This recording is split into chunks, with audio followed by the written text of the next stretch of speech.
Bueno, el título de la predicación de hoy es Consagrando mi vida a Dios. Quizá, como en mi caso, mis papás no me consagraron a Dios, no me presentaron con una firme intención de enseñarme la palabra de Dios, pero Dios en su misericordia nos ha salvado y nos ha rescatado a todos.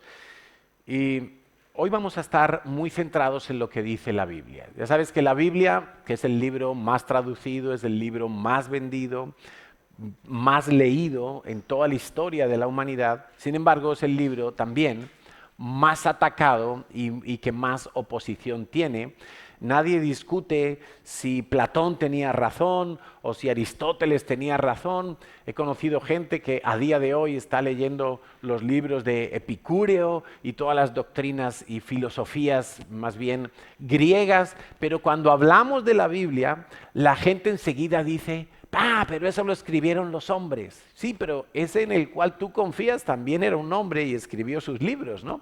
Entonces, todo el mundo pretende quitarle la autoridad a la palabra de Dios, a la Biblia. Todo el mundo pretende que la Biblia sea un libro olvidado, que solo sirva para poner en una estantería y decorar un salón de una casa o una mesilla de noche. Pero lo cierto es que la palabra de Dios es una verdad absoluta y yo me atrevería a decir que es una verdad que tiene dos caras. Dice 2 de Timoteo, capítulo 3, versículo 16, toda la escritura es inspirada por Dios. Toda la Biblia que tú tienes en tu mano, toda la Biblia es inspirada por Dios, es útil para enseñar, para redarguir, para corregir, para instruir en justicia, a fin de que el hombre de Dios ¿sea qué? ¿Estamos dormidos? A ver, estamos aquí, a fin de que el hombre de Dios sea... A ver, ¿qué pasa? Versículo 17. Bueno, lo deberíais de saber de memoria. A fin de que el hombre de Dios sea... ¿Cómo? Perfecto. A ver, producción, versículo 17. A fin de que el hombre de Dios sea perfecto, enteramente preparado para toda buena obra. Si tú eres de los que dicen, no, pero es que la Biblia, ¿y por qué? Es que la han cambiado, es que las traducciones, es que yo no me fío, es que aquellos hombres eran pecadores igual que yo.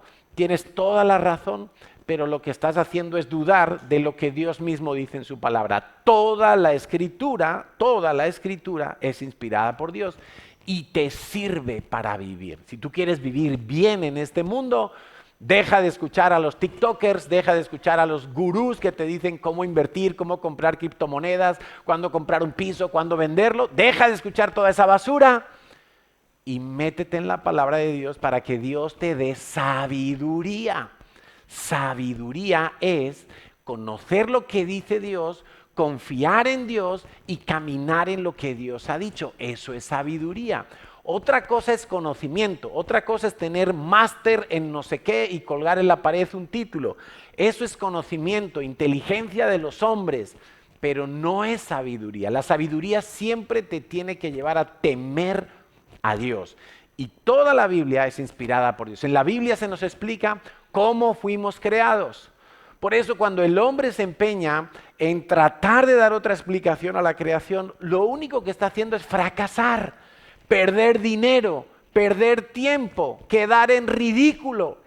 Porque Dios dice claramente en su palabra, Génesis capítulo 1, Génesis capítulo 2, cómo fueron creados los cielos y la tierra y todo lo que hay en ellos. Y toda la Biblia es inspirada por Dios. ¿Tú crees que Dios te va a mentir en eso? ¿Tú crees que Dios se va a inventar cómo fue la creación para engañarte de alguna manera? No, evidentemente.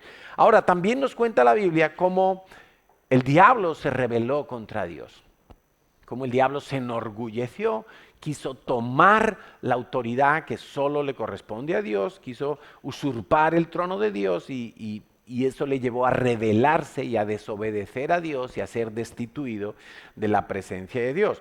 También nos enseña la Biblia cómo el diablo fue a hacer guerra y a destruir y a matar y a hurtar la especial creación de Dios que eres tú y soy yo, es el ser humano, es la raza humana, es el hombre. Y cómo logró, en Génesis capítulo 13 nos cuenta, cómo el diablo logró engañar y arrastrar al ser humano para que también deseara quitar las funciones que solo le corresponden a Dios y tomarlas para uno mismo. Y entonces rebelarse y desobedecer contra Dios. Pero Dios, que no se queda quieto ante nuestro pecado, también nos cuenta la Biblia que escogió a un hombre, Abraham, para hacer de él una nación grande que sería bendición para todas las familias de la tierra. ¿Cuál es esa nación? Israel, muy bien. Israel es la nación, o más bien es el resultado de la descendencia de Abraham según la promesa, Abraham, Isaac, Jacob, las 12 tribus y todo lo que vino después. Esa nación iba a ser bendición para todas las familias de la tierra. ¿Cómo? Pues porque allí nacería el Mesías, porque en esa nación Dios entregó la ley que hablaba del Mesías. Toda la escritura viene apuntando hacia el Mesías, al Mesías, quién iba a ser el Mesías, dónde iba a nacer el Mesías, cómo iba a vivir el Mesías, cómo iba a morir el Mesías, cómo iba a resucitar el Mesías, cómo iba a ser el reino del Mesías, cómo iba a ser su segunda venida. Todo está desde el Antiguo Testamento. Algunos dicen, no, pero la segunda venida está solo en Apocalipsis. Mentira. Está en el libro de Daniel, está en el libro de Zacarías, está en muchas partes del Antiguo Testamento. Se nos habla de cómo iba a ser ese plan de salvación de Dios. Y finalmente, la Biblia habla muy claramente de cómo el hombre va a ser juzgado por sus obras, por lo que hace y por lo que no hace. Y dentro de las obras está incluido lo que yo creo. Es decir, lo que yo creo, Dios también lo va a juzgar. Es más, si Dios solamente nos juzgara por nuestras acciones, entonces todos seríamos calificados de injustos. Pero Dios nos va a juzgar también, y no solamente por nuestras acciones, también por lo que creo en mi corazón. Y si yo creo en Jesucristo como el Salvador de mi vida y me arrepiento de mis pecados, pues Dios ha dicho en su palabra claramente que entonces yo voy a tener vida eterna. La Biblia nos habla de la resurrección. Dice Juan 3:16, de tal manera amó Dios al mundo que ha dado a su Hijo unigénito para que todo aquel que en Él crea no se pierda, mas tenga vida eterna. La Biblia es muy clara cuando habla de todo esto y por eso la Biblia es tan atacada. Porque yo puedo ver las acciones de mi vecino, yo puedo ver las acciones de mi hijo, puedo ver las acciones de la gente que está en la calle, pero no puedo ver lo que creen en su corazón. Pero Dios sí. Entonces, cuando tú le hablas del evangelio a una persona, resulta que esa persona empieza a poner en escaparate, en su primera línea, todas sus buenas acciones. No, es que yo he ayudado a tal ONG, es que yo cada vez que puedo hago un favor a un vecino, es que yo pues no me gusta criticar y no sé qué. Y entonces ponen delante las acciones como si Dios no viera las otras acciones que no están poniendo delante y especialmente lo que creen en su corazón. Porque a lo mejor está ayudando al vecino, pero está pensando que el vecino es un idiota y que es un torpe y un bobo y que ay, ahora me toca ayudar a este pesado porque no sabe cambiar una rueda al coche, ¿no? Y entonces sí, le está ayudando, pero al mismo tiempo en su corazón lo está matando, lo está despreciando. Y Dios ve eso. Y como el Evangelio nos dice que Dios ve el corazón, hay mucha gente que no quiere venir a Dios, porque saben que allí dentro albergan muchas cosas oscuras y muchas cosas asquerosas. Entonces yo decía que la palabra de Dios es una moneda de dos caras. Y está, por un lado, la parte de Dios. Dios nos ha hablado claramente. Él ha puesto sus cartas boca arriba. Él ha dicho, lo que yo quiero es esto, lo que yo ofrezco es esto. Y Dios lo ha hecho sabiendo incluso que nosotros estábamos lejos de Él. Y quiero, para explicar esta parte, esta cara de la moneda de la palabra de Dios, yo quiero ir a Efesios capítulo 2. Y si quieres ir conmigo y tienes tu Biblia allí, quizá puedes subrayar algunas palabras. interesantes en Efesios capítulo 2, versículos del 1 al 10. Efesios 2, del 1 al 10. ¿Lo tenemos? ¿Tienes tu Biblia? ¿Sí? Si no, ponte al lado de alguien que sea cristiano, que tendrá una Biblia, debería tener una Biblia. Efesios 2 del 1 al 10. Y os dio vida a vosotros cuando estabais muertos. O sea, si alguno aquí todavía piensa que tenía un poquito de mérito de haber recibido a Cristo, de haber sido sensible a la voz de Dios y de haber hecho una oración para pedir a Dios perdón por sus pecados, quiero que sepas que no, absolutamente no. Esa misma fe Dios la puso en ti, porque tú estabas muerto y que yo sepa, un muerto no puede hacer nada, no puede ser sensible a nada. Y la Biblia dice que Dios, cuando nosotros estábamos muertos en nuestros delitos y pecados, nos dio vida. Dice versículo 2, en los cuales, en esos delitos y pecados, en los cuales anduvisteis en otro tiempo. Claro, Pablo aquí está hablando a creyentes, a gente de la iglesia de Éfeso, y se supone que ya no andan en pecados y delitos, sino que anduvisteis en pecados y delitos, siguiendo la corriente de este mundo, conforme al príncipe de la potestad del aire, el espíritu que ahora opera en los hijos de desobediencia. Mira, si con un solo mes, con 3 meses que tú tengas de cristiano, ya se tiene que notar en tu vida que tú ya no andas siguiendo la corriente de este mundo. Ya se tiene que ver una diferencia que en cómo hablabas antes y cómo hablas ahora, en qué sustancias tomabas antes, qué sustancias tomas ahora, en cómo te relacionabas antes y cómo te relacionas ahora, ya se tiene que ver. Y Pablo lo da por hecho, que en la vida de un creyente verdadero tiene que haber un anduvisteis y tiene que haber un seguíais la corriente de este mundo, pero ahora ya no. Versículo 3. Entre los cuales también todos nosotros vivimos, pasado, vivimos en otro tiempo en los deseos de nuestra carne, haciendo la voluntad de la carne y de los pensamientos, y éramos por naturaleza hijos de ira. Hijos de ira. Eso éramos tú y yo antes de estar reconciliados con Dios. O sea, en este mundo hay 2 clases de personas.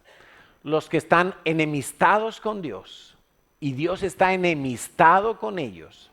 Están muertos en sus pecados y delitos. Son víctimas de la ira de Dios y son carne de cañón para el diablo. Y hay otro grupo que son los que han sido reconciliados con Dios y que ya no son hijos de ira, sino hijos de Dios. Y que ahora viven en el plan y en la voluntad de Dios. Y Dios se encarga del cuidado de ellos. Dice que hijos de la ira, lo mismo que los demás. Versículo 4. Pero Dios, que es rico en misericordia. Di conmigo, pero Dios. O sea, yo era malo, pero Dios. Yo era pecador, pero Dios. Yo estaba en el mundo, pero Dios. Hay un pero que lo cambia todo. Pero yo no me quedé allí en la basura. No me quedé allí muerto. Dios actuó, pero Dios, que es rico en misericordia. Antes de venir Dios con su justicia a destruirme con su ira santa y justa. Ojo, porque si Dios mata a un pecador, es totalmente justo al hacerlo. Porque Dios no es injusto en nada de lo que hace. Es más, como pecadores, dice Romanos, la paga del pecado es la muerte.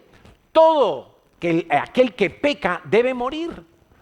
Si Dios contempla y sentencia la muerte de alguien por su pecado, Dios es justo. Pero antes de la justicia, Dios viene con misericordia. Vivimos en este momento, desde que Vino Jesús hace 2000 años, hasta hoy. Algunos le llaman que esto es la era de la iglesia, la era del Espíritu Santo. Mira, bien podríamos llamarle la era de la misericordia de Dios. Porque cada día hoy, si oyeres hoy la voz de Dios, es tiempo en el que Dios está teniendo misericordia. Si hay alguien aquí que todavía no es hijo de Dios, quiero que sepa que la justicia de Dios le podría matar en cualquier momento, pero no lo hace porque Dios está teniendo misericordia, conteniendo la ira con el escudo de la misericordia, para no matarte. Porque si tú murieras en tus pecados y delitos, estarías eternamente en el infierno sin ninguna posibilidad de conocer a Dios en toda la eternidad, siempre sufriendo, siempre ardiendo y sin ninguna posibilidad de conocer a Dios. Pero ahora mismo hay un escudo, hay una nube de misericordia que retiene la ira de Dios. Por eso Cristo no ha venido todavía por segunda vez. Hemos estado hablando las 2 últimas semanas de cuándo se va a producir el arrebatamiento, de cuándo va a venir Cristo por segunda vez. Y no ha venido porque Dios todavía en su misericordia está esperando que más personas puedan ser salvadas. Porque si no, ya nos tendría que haber destruido. Dice, pero Dios, que es rico en misericordia, por su gran amor con que nos amó, aún estando nosotros muertos en pecados. O sea, ¿todavía tú crees que Dios te ama más porque tú vienes a la iglesia y entregas tus diezmos? ¿Todavía tú crees que Dios te ama más porque coges una Biblia y te pones a predicar en la calle a la gente o le hablas a tu vecino de Dios? ¿Tú crees que Dios te ama más todavía? ¿Todavía tú crees que Dios te ama más porque has venido temprano esta mañana a colocar las sillas o a preparar cafés? Es imposible que Dios te ame más que antes de ser su hijo, porque Él te amó cuando tú estabas muerto en pecados, cuando tú estabas tirado en un basurero. ¿Habéis oído esas noticias que de repente el operario del camión de la basura encuentra un bebé en el cubo de la basura y todavía se está moviendo y llaman a las autoridades, lo llevan al hospital, le salvan la vida a ese bebé? Mira, ese bebé éramos tú y yo. Estábamos tirados ahí en el vertedero, desechados del mundo entero, muertos en delitos y pecados. Y en esa condición tan deplorable, Dios me amó. Dios te amó. Dios no te ama más ahora que quizá ya eres su hijo y quizá sirves en la iglesia y quizá traes tus diezmos y quizá haces cosas para Dios. Dios no te ama más. Es imposible que Dios te ame más ahora que antes, porque el amor de Dios no tiene intensidades. El amor de Dios es amor. Entonces Dios te amó cuando tú estabas muerto en pecados y en delitos. Cuando tú no te podías ni mover para decirle, Dios, sálvame. Cuando tú eras nada, Dios te amó. Cuando tú no tenías fe, Dios te amó. ¿Y cómo te amó Dios? Enviando a su Hijo a morir en la cruz y poniendo en ti la fe necesaria para creer en la obra de Jesucristo. Solamente. No hiciste nada tú para ser salvo. Estabas muerto. Quiero que te quede esto tan claro, por favor. Tú estabas muerto cuando Dios te encontró. Dios fue el que vino a hacerte las maniobras de resucitación. Dios fue el que sopló su espíritu de perdón, su espíritu de fe, su espíritu de vida, su espíritu de gracia en ti. Porque tú estabas muerto. Tenías 0 posibilidades de acercarte a Dios. 0 posibilidades de hacer algo para resucitar por ti mismo. Era imposible. Dice, estando nosotros muertos, versículo 5, en pecados, nos dio vida juntamente con Cristo. Por gracia sois salvos. Es decir, de regalo, porque tú no pagaste nada, no lo pediste, tú no llamaste a emergencias, tú no hiciste nada absolutamente. Fue Dios que te dio la vida. Y juntamente con Él nos resucitó. Y aquí viene algo tan interesante. Pablo sigue hablando en pasado. Porque en el momento en que tú recibes a Cristo, en el momento en que Dios sopla su espíritu en ti y tú eres una nueva criatura, en ese momento, que pudo haber sido ayer, pudo haber sido hace media hora, pudo haber sido hace 40 años, en ese momento ya está declarado por Dios que tú vas a ser resucitado en el día postrero. Por eso Pablo habla en pasado. Un beneficio que vamos a tener, pero que Él lo da por tan cierto que lo dice incluso en pasado. Juntamente con Él nos resucitó, y asimismo nos hizo sentar, ¿ves? Todo en pasado, en lugares celestiales con Cristo Jesús, para mostrar en los siglos venideros las abundantes riquezas de su gracia en su bondad para con nosotros en Cristo Jesús. Porque por gracia sois salvos por medio de la fe, y esto no de vosotros, porque es un don de Dios. Nadie en esta sala, nadie de los que nos está viendo, ha hecho nada absolutamente para ser salvo. Cero. Ninguno. No, pero Carlos, yo le pedí a Dios, a mí me bautizaron de pequeñito. Es que a mí me pusieron el nombre del rey David. Mentira, tú no has hecho nada para ser salvo. Es que mis padres eran cristianos y Dios nos salva familias. Dios salva personas.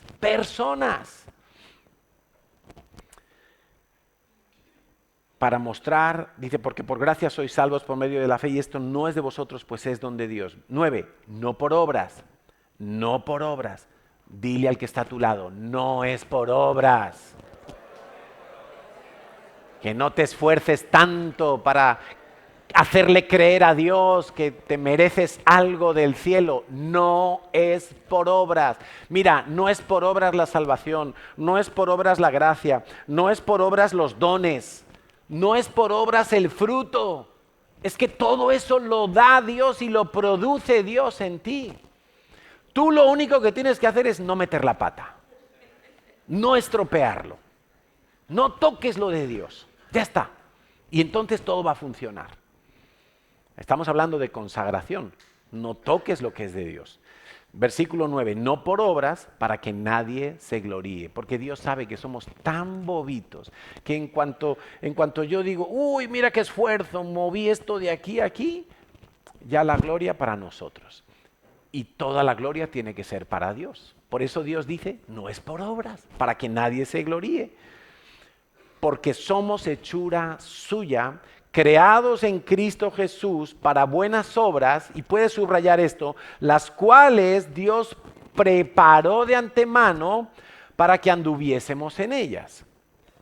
Dios preparó de antemano, mira, antes de que tú vinieras al conocimiento de Dios, antes que tú nacieras del vientre de tu madre, antes de eso, Dios ya tenía preparado un camino de obras para que tú anduvieses en ellas. Ya estaba listo ese camino. Dios sabía a quién tú tendrías que compartir el evangelio, a qué personas tendrías que discipular. Dios ya sabía a quién tendrías que ayudar, en quién tendrías que apoyar económicamente, con quién te ibas a casar para hacer un equipo que sirviera a Dios. Dios ya tenía preparado todo ese camino para que tú anduvieses en él. Ahora, esa es una cara de la moneda. Esa es una cara de la moneda. Dios dispone las cosas, ¿verdad? Dios nos promete el Espíritu Santo para que nosotros podamos vivir la vida que Él nos ha mandado a vivir.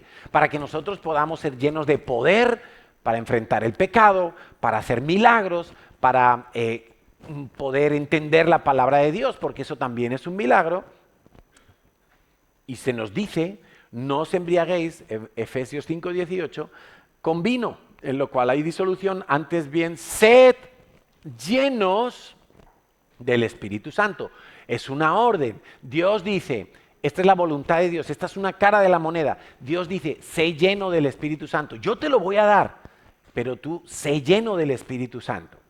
¿Sí? Hechos 13:52. Y los discípulos estaban llenos de gozo y del Espíritu Santo. El plan de Dios es que tú vas a vivir ese camino que Él ha preparado cuando estés lleno del Espíritu Santo. Si no, no vas a poder vivir ese camino. No vas a poder.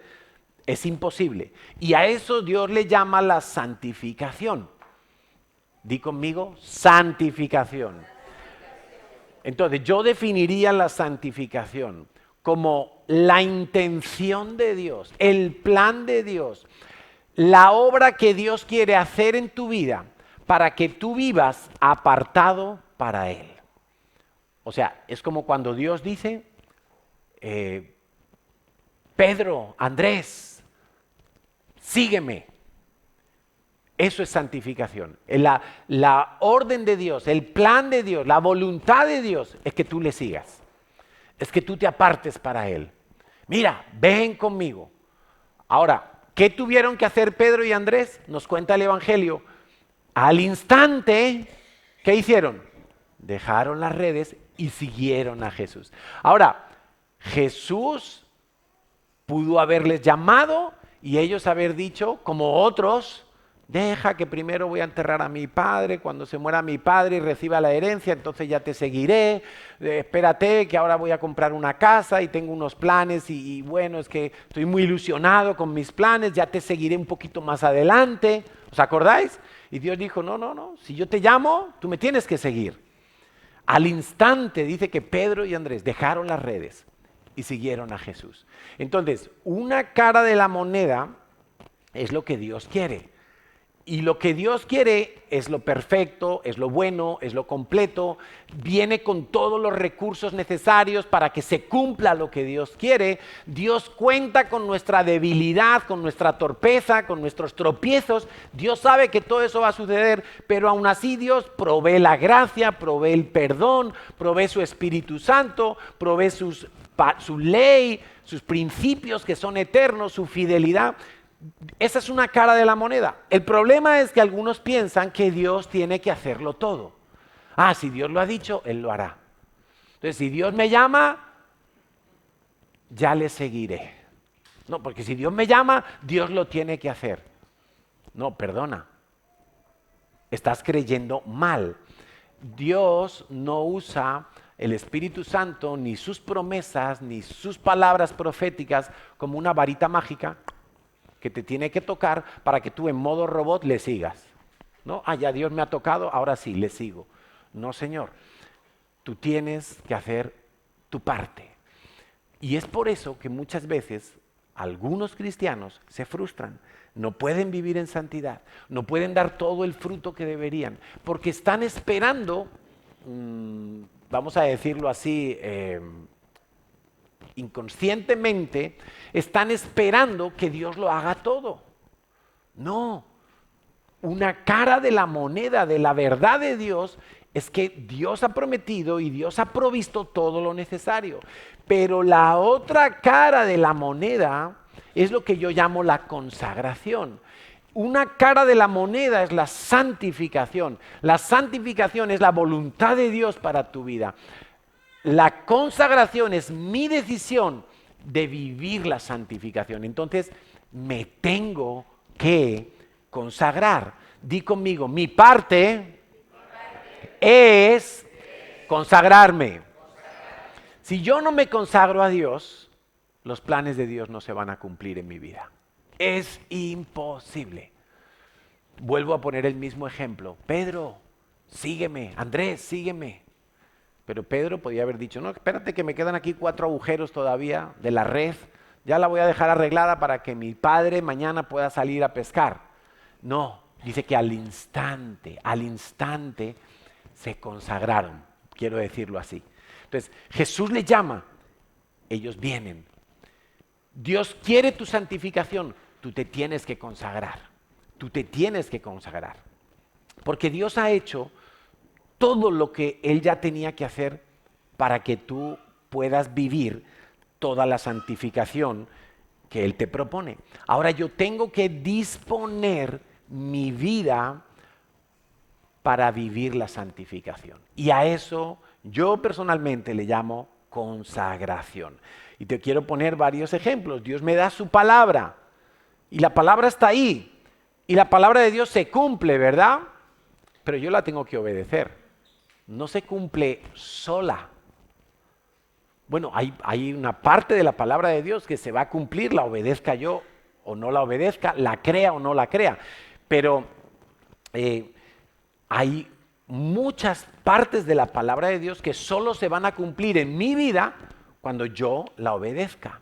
Dios me dice que me da su Espíritu Santo, pero es que yo tengo que pedir la llenura del Espíritu Santo. Hay gente que dice, no, es que yo nunca he experimentado el Espíritu Santo. Bueno, pero pídele a Dios que te llene con su Espíritu. Porque la Biblia dice, lo acabamos de leer, Efesios 5:18, sed llenos. Nos enseña el Señor Jesús que nuestro Padre es bueno y que si yo le pido su Espíritu, Él me lo va a dar. Nos dice Santiago, pedís y pedís mal. Entre otras cosas, tenemos que pedir, Señor, lléname con tu Espíritu en este día. Lléname con tu Espíritu en esta mañana. Voy a una entrevista de trabajo, Señor, lléname con tu Espíritu. En vez de pasarte media hora en el espejo acomodándote el último pelo, Señor, lléname con tu Espíritu Santo. Vas a hacer una tarea que te mandan nueva en el trabajo, Señor, lléname con tu Espíritu Santo. Os he contado muchas veces que cada vez que voy a colgar un cuadro, Natalia me dice, ¿has orado? Porque puedo taladrar una tubería de agua, puedo dejar el cuadro torcido, soy capaz de cualquier cosa. Y entonces me tengo que obligar, Espíritu Santo, ayúdame a colgar este cuadro. Ya he colgado 300 cuadros en mi vida, pero no me fío de mí mismo. Y me va mucho mejor. No me doy en el dedo cuando yo le pido al Señor la llenura del Espíritu Santo, hasta para una cosa tan básica como colgar un cuadro. Pero muchas veces nosotros, porque Dios ha dicho que me va a dar su Espíritu, yo creo que ya voy con su Espíritu Santo rebosando en mi vida, y no es verdad. Por eso alguien nos habla un poco fuerte y nuestra carne salta, ¡bum!, porque tengo poco Espíritu Santo, no tengo dominio propio, que es uno de los resultados, uno de los frutos visibles cuando yo vivo lleno del Espíritu Santo. Es que no soporto a menganito porque te falta amor, que es un fruto del Espíritu Santo. No, pero Carlos, es que ni con el Espíritu Santo. Eso me demuestra que no conoces al Espíritu Santo. Porque el Señor Jesús, muriendo en la cruz, estaba orando por los que le mataban, amándolos. Entonces, Dios oye mis oraciones, claro, y las contesta, claro que sí, pero yo tengo que orar, y tengo que orar conforme a su voluntad. Te explico todo esto para recordarte que hay una cara de la moneda y es la intención de Dios, la voluntad de Dios, pero hay otra cara de la moneda, es lo que yo tengo que hacer. Dios no lo hace todo, yo tengo que hacer mi parte. Muchos dicen y saben que Dios bendice y que Dios abre las ventanas de los cielos, pero se olvidan de diezmar. Y se saben el versículo y oran, ¡ay, Señor, abre los cielos! Y yo me imagino Dios diciéndole al ángel, baja y dile a ese que se acuerde de diezmar para que yo pueda abrir los cielos. O diezman un mes y no diezman 2 meses. O se gastan el diezmo en comprar una Biblia. Y entonces dicen, no, pero si una Biblia es como para leer la palabra de Dios. No, es que el diezmo es una cosa. Entonces, ¿Dios abre los cielos? Claro que sí. Pero yo tengo que hacer mi parte, y yo tengo que creer y actuar. Dios me da poder, sí, pero tendré que ir y orar por un enfermo para ver el poder de Dios. Si no, ¿cómo lo voy a ver? ¿Cómo sabes tú si tienes el don de sanidades? ¿Cómo sabes tú si tienes el don de evangelismo si nunca le hablas a nadie de Dios? ¿Cómo sabes tú si tienes el don de enseñanza si no te metes a estudiar la Biblia y no quieres ser discipulado y por lo tanto no puedes llegar a ser un discipulador? ¿Cómo sabes tú si tienes el don de servicio si nunca te pones la bata y el mono de trabajo y coges una escoba? No puedes saberlo. Ahora, Dios ha dicho en su palabra que Él ha dado dones como Él quiere a cada uno en particular por su Espíritu Santo, ¿sí o no? Ahora, ¿por qué no se ve ningún don en tu vida? ¿Acaso Dios miente? La otra cara de la moneda es la que está fallando. Dios ha dicho la verdad, Dios ha preparado todo, pero en este lado tú no estás actuando, no estás haciendo lo que te toca. Dios me dice cómo criar a mis hijos y lo sabemos, pero luego me toca ir y poner límites y usar la vara y ser firme y etcétera, etcétera, etcétera. Entonces, dentro de las dos caras de la moneda, quiero centrarme hoy en esa consagración que tenemos que hacer cada uno de nosotros. Dios me llama a vivir apartado para Él y no me tengo que apartar. Y mira, lo que hemos hecho hoy con Lea y con Sofía es un momento, es un día, han sido unos minutos, pero cada día sus papás van a tener que recordar que consagraron a sus hijas. Entonces yo me tengo que consagrar hoy, pero yo tengo que vivir consagrado cada día. Todos los días yo tengo que saber para qué me he apartado. Y cuando hablamos de consagrarse, que es apartarse, es dedicarse, pero hay una trampa que a veces nos induce el diablo, porque quiero que sepáis que el diablo conoce muy bien la palabra de Dios. Y la conoce tan bien que va a tratar de modificar algunos pequeños aspectos de la palabra de Dios para que parezcan igual que el original, pero logren desviarte de la auténtica y absoluta y contundente verdad de Dios. Entonces algunos creen que la santificación a la que Dios me llama es apartarme del pecado. Y entonces están concentrados en apartarse del pecado. Y evidentemente, si yo me aparto del pecado, estoy haciendo algo bueno para mi vida, pero eso no es santificarme, eso es arrepentirme. Arrepentirme. O sea, cuando yo me aparto del pecado, yo estoy viviendo arrepentimiento, no necesariamente santificación. Segunda de Timoteo 2:19. Pero el fundamento de Dios está firme teniendo este sello. Conoce el Señor a los que son suyos. Mira esto, por favor, porque lo relaciona y pone una I a continuación, uniendo estas dos verdades. Conoce el Señor a los que son suyos y apártese de iniquidad todo aquel que invoca el nombre de Cristo.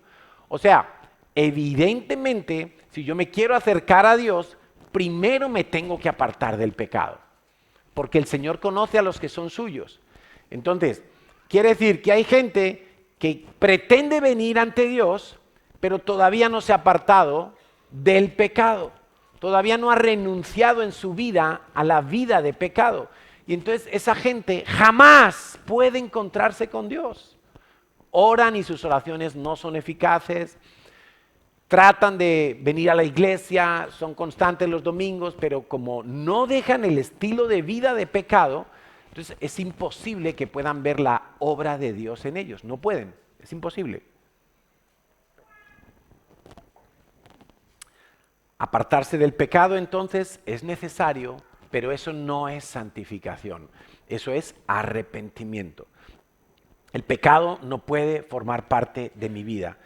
Por eso yo animo a todos los que estáis aquí, si alguien tiene pecado oculto que no le ha confesado a Dios, que no ha pedido ayuda con ese pecado, sácalo a la luz, apártate de ese pecado, arrepiéntete antes de que sea más doloroso. Porque dice Juan 3:19, y esta es la condenación, dijo el Señor Jesús, la luz vino al mundo y los hombres amaron más las tinieblas que la luz, porque sus obras eran malas. Siempre que se va alguien de la iglesia, no que se va a otra iglesia, sino específicamente cuando alguien deja de congregarse, matemáticamente podríamos decir 99,9% esa persona tiene un pecado oculto. No quiere estar en la luz, no quiere ser corregido, no quiere renunciar a su pecado y entonces escoge vivir en el pecado. Y llega un momento que se hace insoportable escuchar la verdad de Dios, que el Espíritu Santo esté activando tu conciencia, alertándote del mal y que tú estés negando esos instintos espirituales en tu vida. Se hace insoportable. O sea, no puedo vivir toda mi vida en un disfraz. Es imposible. Tarde o temprano esas personas o vienen a la luz arrepintiéndose y diciendo, Señor, este es mi pecado, límpiame. O acaban alejándose de Dios. Como aquel joven rico que hacía muchas cosas para Dios. Ayudaba a los pobres, diezmaba, guardaba los mandamientos que podía, pero amaba tanto su dinero y no quiso renunciar a ese pecado que se alejó triste de Jesucristo. No podía estar delante de Jesús. Ahora, decíamos que una cosa es apartarse del pecado, que ese es el caramelito que nos pone el diablo. El diablo te dice, ¿quieres consagrarte para Dios? Apártate del pecado. Y suena bonito, y suena incluso bíblico, pero eso no es consagrarse. Consagrarse es apartarse para Dios. No del pecado, sino para Dios. Yo consagro mi vida para Dios. Evidentemente eso tiene algo que incluye que al estar apartado para Dios, pues ya no tengo que ver nada con el pecado. Pero el enfoque es que yo me aparto para Dios, no simplemente que me aparto del pecado. Porque si tú pretendes apartarte del pecado y no te consagras para Dios, tarde o temprano vas a volver allí atrás. Vas a volver a revolcarte en el barro, vas a volver al vómito que tú mismo echaste en tu vida vieja. Por eso hablamos de que hay falsas conversiones en la iglesia. Porque hay gente que dice, no, pero si yo estoy luchando con el pecado, pero si es que yo no quiero pecar más, pero les falta consagrarse a Dios, volcar, tomar decisiones que te lleven a volcarte para Dios, que toda tu vida esté orientada a Dios. ¿Os acordáis de Lot cuando se separa de Abraham? Abraham y Lot, tío y sobrino, sus rebaños crecen mucho, ya los pastores están teniendo conflicto, los pastores de las ovejas, y Abraham le dice a Lot, mira, ya no podemos estar en el mismo territorio, mejor escoge tú una parte, la que tú quieras, yo me voy para el lado contrario. Y Lot escogió ir hacia Sodoma y Gomorra. En aquel tiempo, los ojos humanos lo que veían no era un desierto, no era el Mar Muerto, era todo el valle del Jordán que llegaba hasta abajo y todo era una cosa increíblemente fértil y productiva. La Biblia nos habla, en aquel tiempo eso era un huerto precioso. Hoy en día los que hemos estado en Israel vemos el Mar Muerto, eso es seco, árido, kilómetros y kilómetros cuadrados de desierto, de roca, que se ve que ha sido abrasada. Pero en aquel tiempo no. En aquel tiempo a los ojos era lo más bonito, era lo más interesante para, oye, si me tengo que ir a vivir, ¿a qué barrio me voy? Pues me voy allí, no me voy a la mina. No, me voy a San Cugat. ¿Estamos entendiendo? En aquel tiempo, San Cugat era Sodoma y Gomorra, lo más caro de la zona, lo más productivo de la zona. Entonces, Lot se va para Sodoma y Gomorra.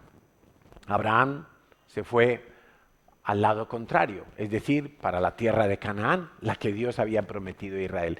Pero entonces, esa decisión de Lot le costó años de sufrimiento, porque Lot era un hombre justo. Vamos a pintarlo así, vamos a traducirlo al tiempo de hoy. Lot era un hombre salvo, Lot era un hombre que había recibido a Cristo, quiero que me entiendas, era un hombre temeroso de Dios, pero toma una mala decisión y en lugar de irse, incluso en lugar de decirle a Abraham, oye no, yo no me quiero separar de ti, tú eres el que Dios escogió para hacer de ti una nación grande. Yo me quiero quedar a tu lado. Dios ha dicho que te va a bendecir y que te va a multiplicar. Yo me quiero quedar a tu lado. No me quiero ir a otro sitio. Abraham, arreglemos esto de nuestros rebaños, a ver cómo hacemos, pero yo me quiero quedar a tu lado. Ruth, la moabita, se quedó al lado de Noemí, la israelita, y le dijo, tu Dios será mi Dios, tu pueblo será mi pueblo. Ruth fue muy lista, muy sabia. Me quedo al lado de la nación que Dios ha bendecido, Israel. ¿Os acordáis de la historia de Ruth? Cuando queda viuda, que se había casado con un hijo de Noemí, y ya Noemí le dice, pues mira, ahora eres libre, te puedes volver a la tierra de tus padres, a Moab, enemigos de Israel. Y ella dice, no, no, no, yo me injerto en Israel. Ahora, Lot hace todo lo contrario. Y lo quiero explicar de esta manera, para que lo entendamos a día de hoy.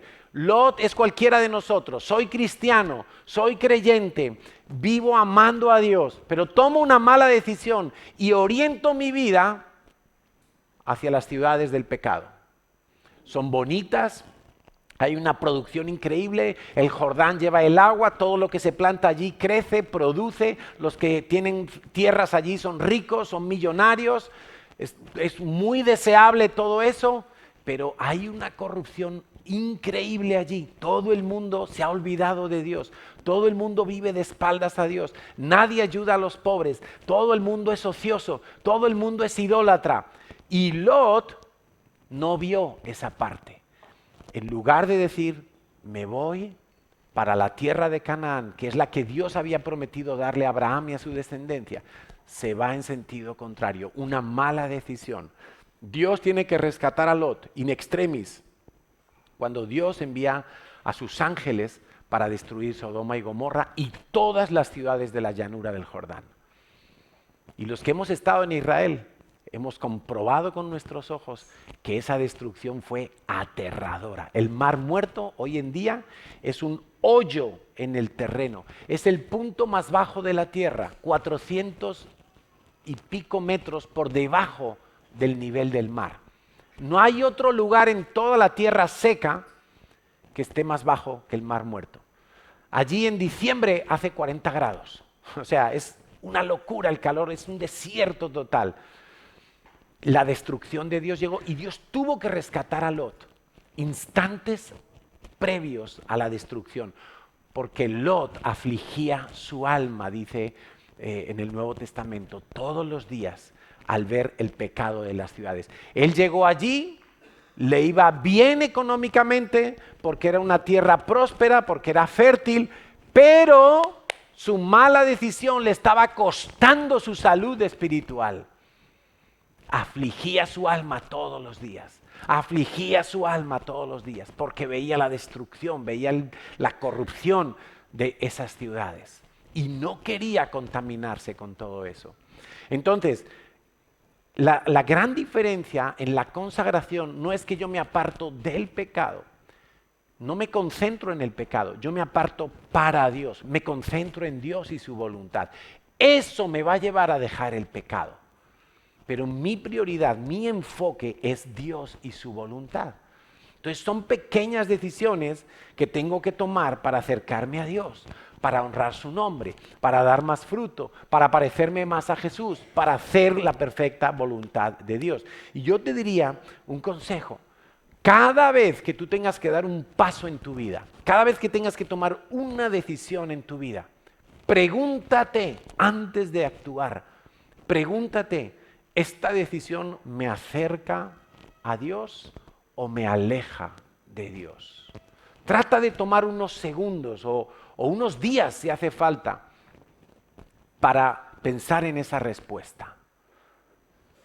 Hazte la pregunta y piensa en la respuesta. ¿Esta decisión me acerca a Dios o me aleja de Dios? ¿Esta decisión me ayuda a vivir la consagración que hice en el pasado o me aleja de la consagración que hice en el pasado?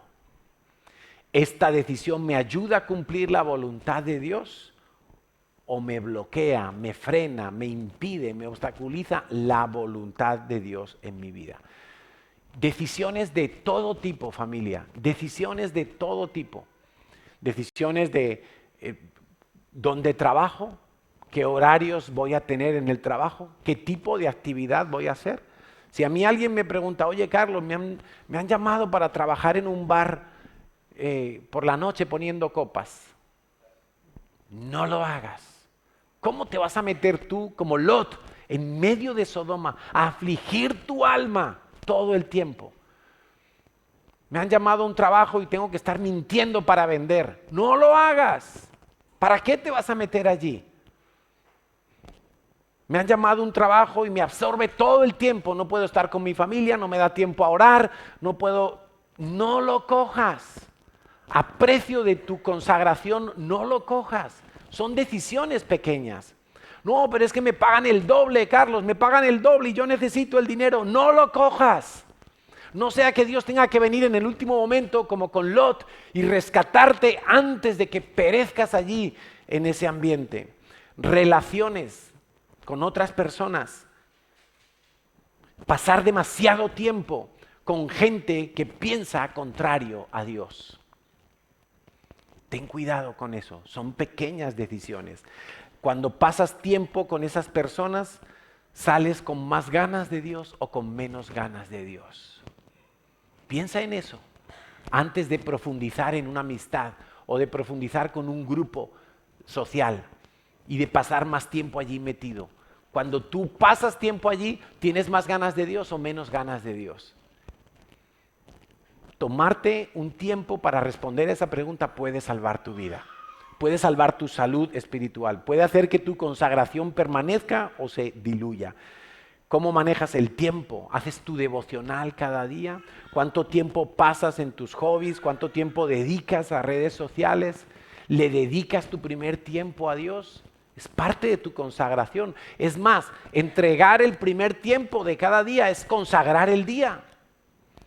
Es mejor que tú dediques media hora a buscar a Dios por la mañana antes de poner un pie en el suelo, que vivir todas las horas del día sin haber buscado a Dios. Es que tengo un examen, Carlos, no me da tiempo de orar. Consagra el día a Dios. Es que tengo tanta faena que me han dicho que vaya una hora antes. Consagra el día a Dios. Consagra el día a Dios. Y las cosas se consagran antes de, al comienzo de, no al final de.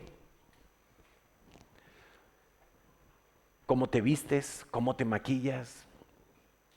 Tu apariencia externa habla antes de que hable tu boca, antes de que hablen tus labios. Cómo hablas, qué música escuchas, qué libros lees.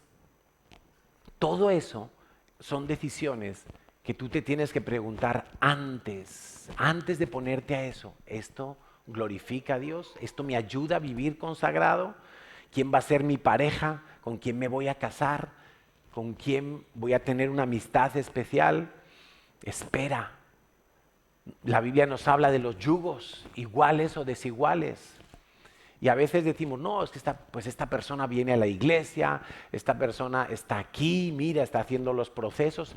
Espérate hasta que esa persona pase una prueba de Dios a ver cómo reacciona. Porque mira, todos somos excelentes cristianos hasta que llega una prueba. Y ahí se ve quién tiene fe, quién tiene una fe que es hallada en alabanza y quién era un religioso que culturalmente estaba haciendo ciertas cosas en la vida. Espérate, no, pero ya está diezmando. Espérate que lo echen del trabajo, a ver si sigue diezmando, a ver si sigue dando del paro o de lo poquitas horas que trabaje por ahí, porque entonces sí tiene el diezmo en el corazón. No, pero él ora, espérate a que pase una enfermedad, a que venga un contratiempo, a ver si sigue orando o se empieza a quejar diciendo, ¿dónde está Dios con todo lo que yo estoy haciendo y por qué me ha pasado esto a mí? Cuando una persona empieza a preguntarse ¿por qué? Está entrando en serio peligro su fe. Otra cosa es que se pregunte, Señor, ¿para qué? ¿Te das cuenta? ¿Para qué?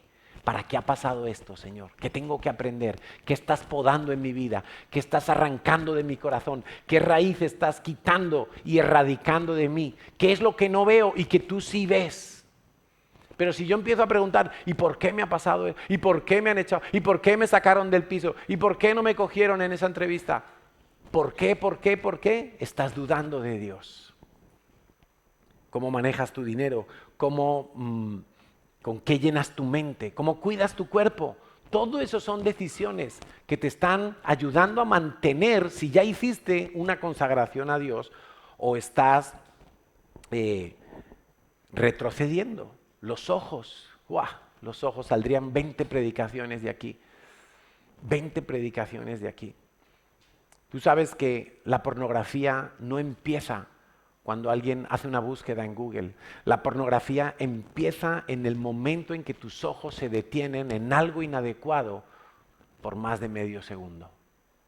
Allí empezó a abrirse la puerta de la pornografía. Cuando ves un anuncio en la tele, cuando algo te salta en las redes sociales y te detienes, y haces así, ampliar. Allí entró la pornografía. Sabes que la envidia empieza cuando veo lo del otro y no veo lo mío. Y mira, la envidia tiene algo tan curioso, porque creo que aquí ninguno de nosotros envidiamos los 40 coches deportivos que tiene Cristiano Ronaldo. Creo que ninguna mujer que esté aquí envidia la casa que tiene en Miami Shakira. ¿Sabes por qué? Porque sabemos que esas personas están a años luz de donde nosotros estamos hoy. Pero quizá tú envidias al que se sienta a tu lado aquí en la iglesia, al que se sienta en el pupitre a tu lado en el aula de tu clase, al que comparte trabajo contigo allí en el lugar donde tú trabajas, y a ese sí le envidias. Y ese llega un día con un coche nuevo y tú dices, pero ¿y qué? Si ganamos lo mismo y este y yo, ¿y por qué a mí? Y entonces le empiezas a coger manía, porque lo ves llegar con un coche nuevo. O coges manía aquí a alguien porque de repente ves que trae un vestido nuevo y tú dices, ay, yo no pude ni ir a las rebajas este año. Claro, tú no envidias a Shakira. Es más, a Shakira seguramente la admiras por todo lo que tiene. Pero al que está a tu lado, al que viene a ser como tú, a tu hermano en la fe, a tu hermano de sangre, a tu compañero de trabajo, a tu compañero de aula, a ese le envidias. Llega un vecino nuevo en el bloque y de repente sube con una televisión de 50 pulgadas por la escalera y tú, ¿y este qué? ¿Pero qué se cree? Pero a ese le envidias. Tú no envidias al que tiene un chalet ahí en San Cugat que vale 10 millones de euros. No, tú a ese no le envidias. Tú dices, ay, ojalá viviera yo un día allí. Pero no estás sufriendo porque él tiene ese chalet. La envidia te lleva a sufrir. Los ojos que estás viendo, y cuando tú empiezas a envidiar te olvidas de todo lo que Dios te ha dado a ti y dejas de estar agradecido.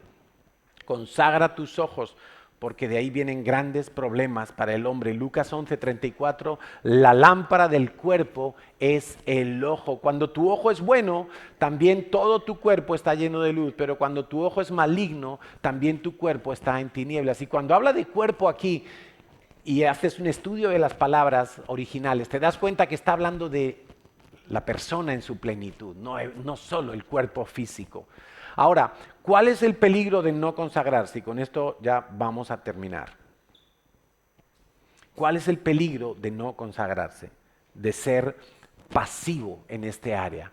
Primero, si yo no me consagro, yo vivo sin rumbo. Vivo sin rumbo. Hago lo que va saliendo. Hago como que, mira, me abre esta puerta, esto es de Dios, yo entro por aquí y lo hago. Y luego cuando todo se empieza a torcer, dices, ay, pero entonces si esta puerta me la abrió Dios. No todas las puertas que se abren son de Dios. Entonces, peligro de no consagrarse es que tú no sabes para dónde vas.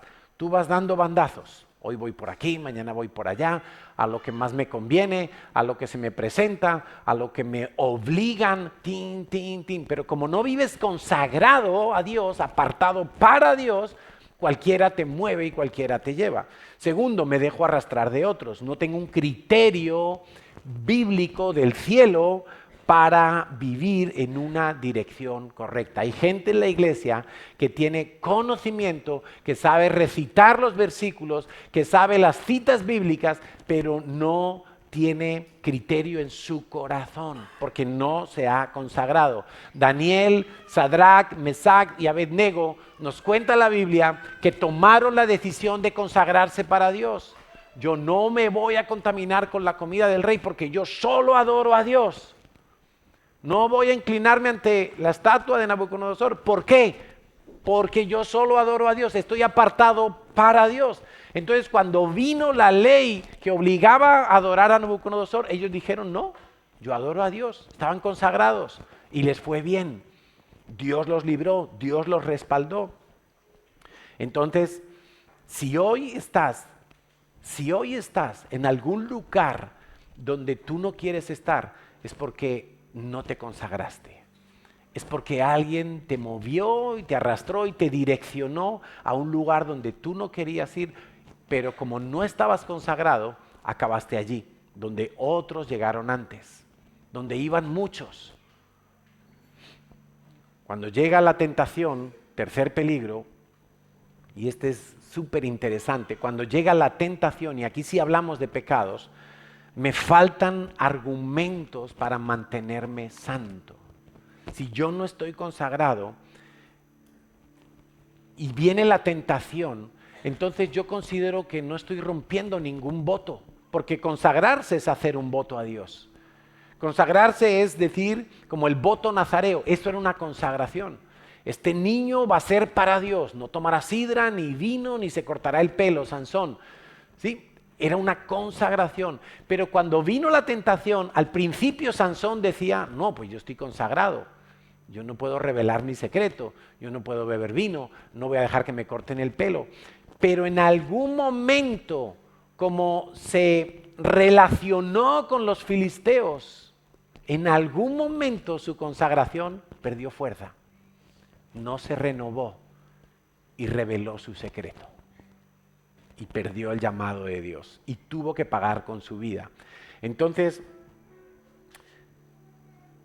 no se trata tanto de decirle no al pecado, pero sí se trata de decirle sí a Dios, estar consagrado. Si tú aprendes este secreto, si de toda la predicación te quedas con esto, me doy por satisfecho. No se trata de que le digas no al pecado, se trata de que le digas sí a Dios.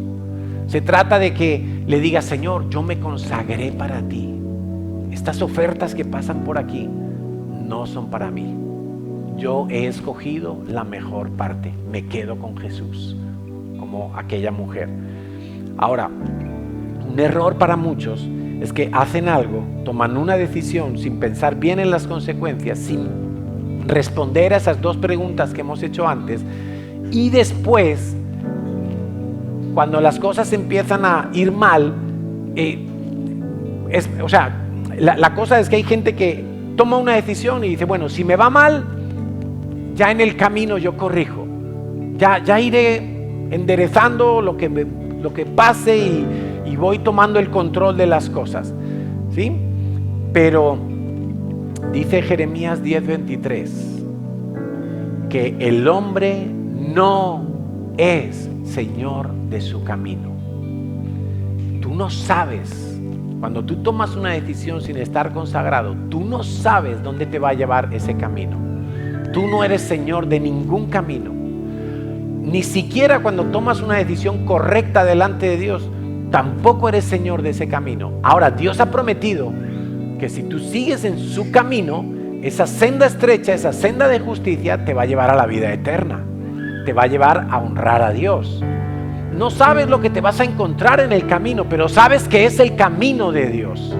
Entonces tú no puedes empezar algo, un proyecto, tomar una decisión, empezar un noviazgo, empezar una empresa, compro una casa, me vendo esto, compro aquí, compro allá, hago lo que me parece, me cambio de iglesia, dejo de servir, ahora no, ahora sí.